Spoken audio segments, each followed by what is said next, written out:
আমাদের বড় নেতা হওয়ার সুযোগ আছে।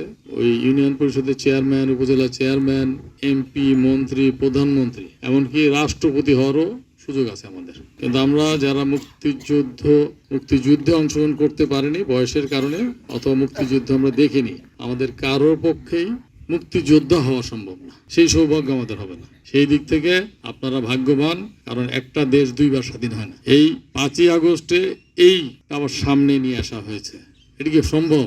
একটা দেশ কি দুইবার স্বাধীন হয়? দেশ ভেঙে নতুন একটা দেশ গড়তে পারে, কিন্তু একই দেশ দুইবার স্বাধীন হয়েছে বা 2টা স্বাধীনতা দিবস বা 2টা বিজয় দিবস এরকম ইতিহাসে আছে বলে আমার জানা নাই।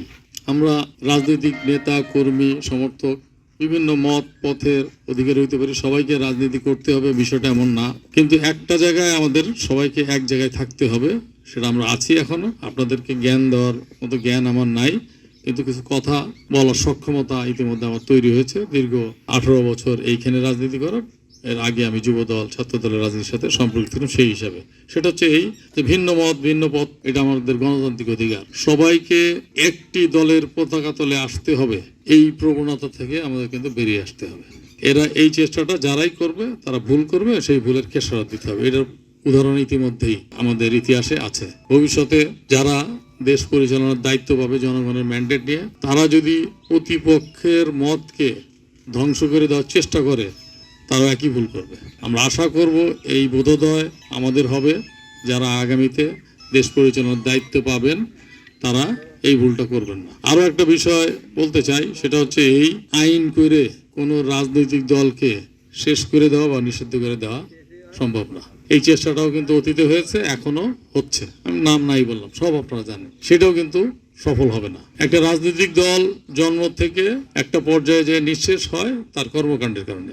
একটা দলের নাম আমরা বলি ফেলতে পারি, এখানে অনেকে হয়তো ওই দলের সমর্থক ছিলেন। বাংলাদেশ মুসলিম লীগ একসময় এই উপমহাদেশের অন্যতম জনপ্রিয় বৃহৎ দল ছিল, এখন কিন্তু খুঁজে পাওয়া যাচ্ছে না। এটা কিন্তু আইন করে বন্ধ করা হয়নি কিন্তু, এবং কোনো সরকার এসে নিষিদ্ধ করে নেই। ওনাদের কর্মকাণ্ডের সাথে মানুষের আশা আকাঙ্ক্ষার মিল নেই।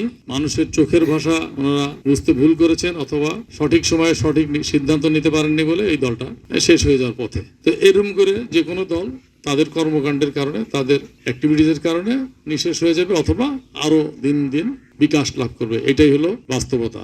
সেই জায়গায় আমরা কিন্তু একটা জায়গায় আমাদের একমত হইতে হবে যে আমরা বিরুদ্ধ মতকে শেষ করে দেওয়ার চেষ্টা আমরা করব না।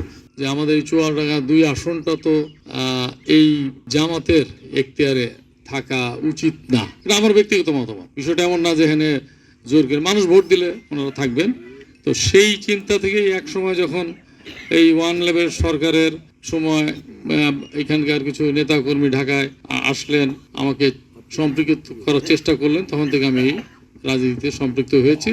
এটার মূল চেতনাই ছিল যে স্বাধীনতা বিরোধী শক্তি যেন তাদের যে কর্মকাণ্ড 1971 সালে, সেই ভূমিকাটা যদি তারা মনে করে যে এটা এখনো ঠিক, তাহলে তাদের সাথে কোনো রাজনীতির সম্পর্ক রাখা উচিত না।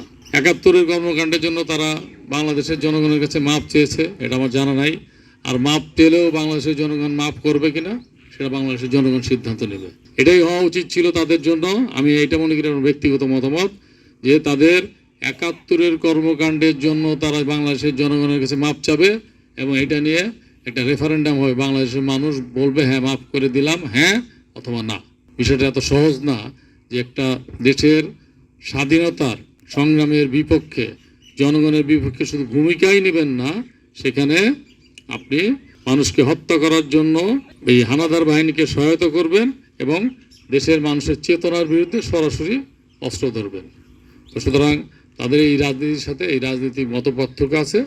তারপরও গণতান্ত্রিক বাংলাদেশের মানুষ যদি মনে করে তাদেরকে ভোট দিয়ে নির্বাচিত করবে, সেটা বাংলাদেশের মানুষের সিদ্ধান্ত।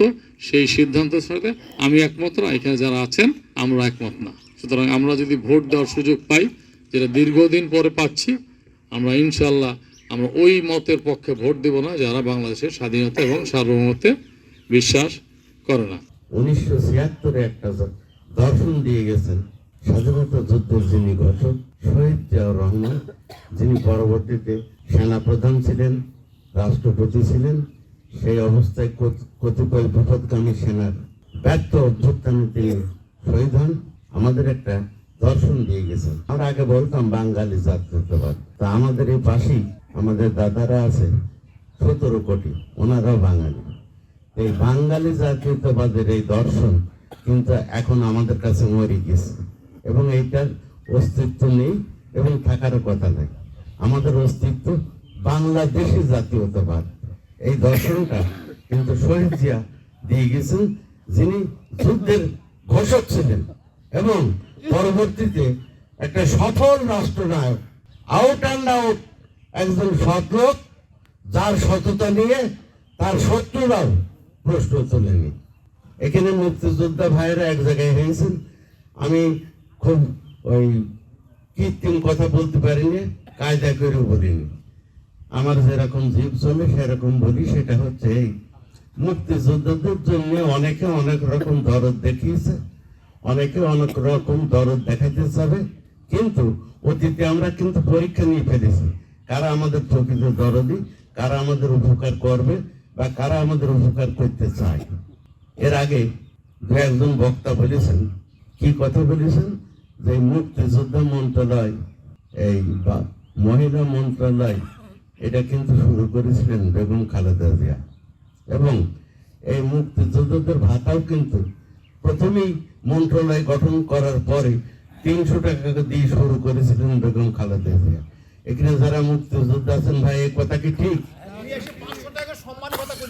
তারপরে অনেকে গলা চিল্লিয়ে অনেক দরদ দেখিয়েছে, সেই দরদের প্রতিফলন আমরা কি পেয়েছি? দরদের প্রতিফলন পেয়েছি। ওনার নিজস্ব বাহিনী করেছিল, যাদেরকে অনেক সময় লাল ঘোড়া আখ্যায়িত করেছিলেন, তাদেরকে দিয়ে প্রকৃত মুক্তিযোদ্ধাদের ধরে নিয়ে গিয়ে দামোদা টিএসসি হলে, নাই চুয়াডাঙ্গার 2 তলায়, নাই আলমডাঙ্গার 4 তলায় মেরেছে, ধরেছে, যাদেরকে মেরে ফেলেছে তার লাশটাও তখন কিন্তু মরুম শেখ মুজিবের জীবদ্দশায় মিথ্যা বললে প্রতিবাদ করবেন।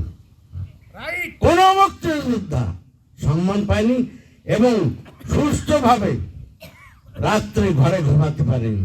এই বুঝে রক্ষী বাহিনী এসে ধরে নিয়ে যাবে, এই বুঝে রক্ষী বাহিনী নিয়ে গিয়ে মেরে ফেলবে।